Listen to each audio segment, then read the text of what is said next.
Okay guys, so I'm sure every Halloween fan at least once has wondered what happened to Michael Myers' parents from the original Halloween. Obviously we get the explanation a little bit more in Rob Zombie's. You know, there's much more content of like the mum anyway. Obviously it's not Michael's real dad, but we find out through like the sister's dialogue, Judith, that the dad died. But yeah, from the original Halloween, we don't get a lot at all on what went on with the parents. We don't know a lot about them at all, but as we know, we see Michael's parents for the first time after he's just killed Judith and he's outside the house. Just a quick side note, if you didn't already know, Michael's parents are called Edith and Don, as far as I'm aware anyway. I believe in the 1979 novel as well, his name is Don too. In terms of what happened to them afterwards, it's not really addressed at all to what they did right after Michael was obviously put into custody. You know, I think it's easier to assume that they just moved away, probably wanted to start a new life. Like, they're not going to want to be local having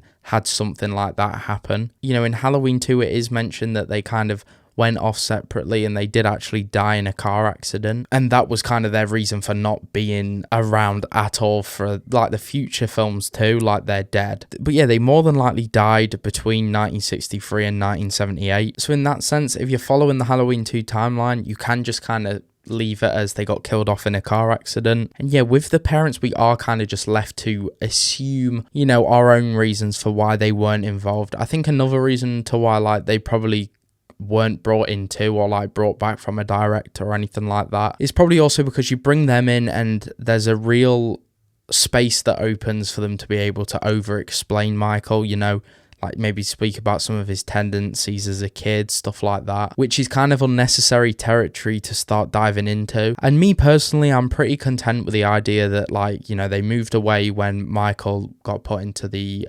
mental institute, and then, like, unfortunately a couple years later, however many years, died in a car accident. But yeah, if you have any theories or like ideas of what did happen to Michael's parents, or, you know, if they survived where you think they are now, let me know in the comments down below. And yeah, I will see you guys in the next one.